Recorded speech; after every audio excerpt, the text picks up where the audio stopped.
మొదటి సమూయేలు గ్రంథము 31వ అధ్యాయము. అంతలో ఫిలిష్తీయులు ఇశ్రాయేలీయులతో యుద్ధము చేయగా, ఇశ్రాయేలీయులు ఫిలిష్తీయుల ఎదుట నుండి పారిపోయిరి.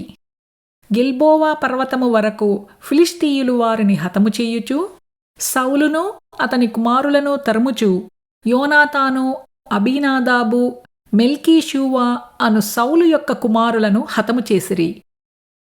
యుద్ధములో సౌలు ఓడిపోవుచుండగా అతడు అంబులు వేయి వారి కంటపడి వారి చేత బహుగాయముల నొందెను.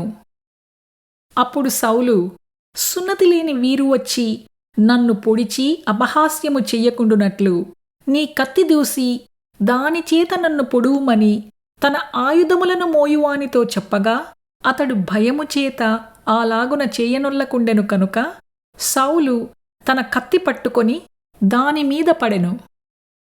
సౌలు మరణమాయనని అతని ఆయుధములను మోయువాడు తానును తన కత్తిమీద పడి అతనితో కూడా మరణమాయెను.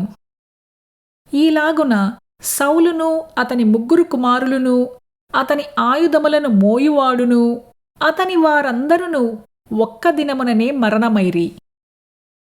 లోయ అవతలనున్న ఇశ్రాయేలీయులును యోర్దాను అవతలనున్నవారును ఇశ్రాయేలీయులు పారిపోవుటయు సౌలును అతని కుమారులను చచ్చియుండుటయు చూచి తమ నివాస గ్రామములు విడిచిపెట్టి పారిపోయిరి.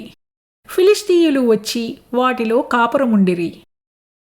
మరునాడు ఫిలిష్తీయులు హతమైన వారిని దోచుకొనవచ్చి గిల్బోవా పర్వతము మీద పడిపోయిన సౌలును అతని 3 కుమారులను కనుగొని అతని తల ఛేదించి అతని ఆయుధములను తీసి తమ బొమ్మల గుళ్లలోనూ జనులలోనూ జయవర్తమానము తెలియజేయుటకై ఫిలిష్తీయుల దేశములో నలుదిశలు వాటిని పంపిరి.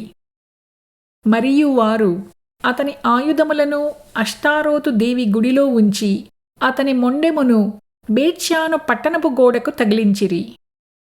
అయితే ఫిలిష్తీయులు సౌలుకు చేసిన దాని గురించిన వార్త యాబేష్ గిలాదు వారు విని బలశాలులందరూ లేచి రాత్రియంతా నడిచి సౌలు మొండెమును అతని కుమారుల కళేబరములను బేత్షాను పట్టణపు గోడమీద నుండి దించి యాబేషునకు తిరిగి వచ్చి వాటిని దహనము చేసి వారి శల్యములను తీసి యాబేషులోని పిచుల వృక్షము క్రింద పాతిపెట్టి 7 దినములు ఉపవాసముండిరి.